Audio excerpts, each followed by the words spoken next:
कहानी दुआओं की दौलत। एक बुजुर्ग शिक्षिका भीषण गर्मी के दिन में बस में सवार हुई। वह पैरों के दर्द से बेहाल थी, लेकिन बस में सीट न देखकर जैसे तैसे खड़ी हो गई। अभी बस ने कुछ दूरी ही तय की थी कि एक उम्र दराज औरत ने बड़े सम्मान पूर्वक आवाज दी, आ जाइए मैडम, आप यहाँ बैठ जाएं। कहते हुए उसने अपनी सीट पर बैठा दिया। खुद वो गरीब सी औरत बस में खड़ी हो गई। मैडम ने दुआ दी, बहुत बहुत धन्यवाद। सच में मेरी बहुत बुरी हालत थी। ऐसा सुनकर उस गरीब महिला के चेहरे पर एक सुकून भरी मुस्कान फैल गई। कुछ देर बाद शिक्षिका के पास वाली सीट खाली हो गई, लेकिन महिला ने एक और महिला को, जो एक छोटे बच्चे के साथ यात्रा कर रही थी और मुश्किल से बच्चे को ले जाने में सक्षम थी, को सीट पर बैठा दिया।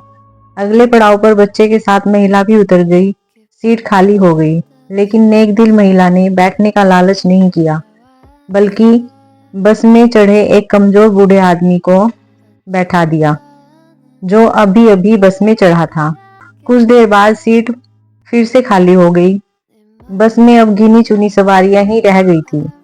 अब उस अध्यापिका ने महिला को अपने पास बिठाया और पूछा, सीट कितनी बार खाली हुई है, लेकिन आप लोगों को ही बिठाती रही, खुद नहीं बैठी, क्या बात है? महिला ने कहा, मैडम मैं एक मजदूर हूँ, मेरे पास इतने पैसे नहीं है कि मैं कुछ दान कर सकूं। अतः पुण्य कमाने के लिए मैं क्या करती हूँ, कहीं रास्ते में पत्थर उठाकर एक तरफ कर देती हूँ, कभी किसी जरूरतमंद को पानी पिला देती हूँ, कभी बस में किसी के लिए सीट छोड़ देती हूँ। फिर जब सामने वाला मुझे दुआएं देता है तो मैं अपनी गरीबी भूल जाती हूँ। दिन भर की थकान दूर हो जाती है। और तो और जब मैं दोपहर में रोटी खाने के लिए बैठती हूँ ना बाहर बेंच पर, तो ये पंछी चिड़िया पास आकर बैठ जाते हैं। रोटी डाल देती हूँ इनके आगे छोटे छोटे टुकड़े करके। जब वे खुशी से चिल्लाते हैं तो उन भगवान के जीवों को देखकर मेरा पेट भर जाता है। ऐसा धेला न सही, सोचती हूँ दुआएं तो मिल ही जाती है ना मुफ्त में, फायदा ही है ना। और हमें लेकर भी क्या जाना है यहाँ से। वह शिक्षिका अवाक रह गई। एक अनपढ़ सी दिखने वाली महिला इतना बड़ा पाठ जो पढ़ा गई थी उसे।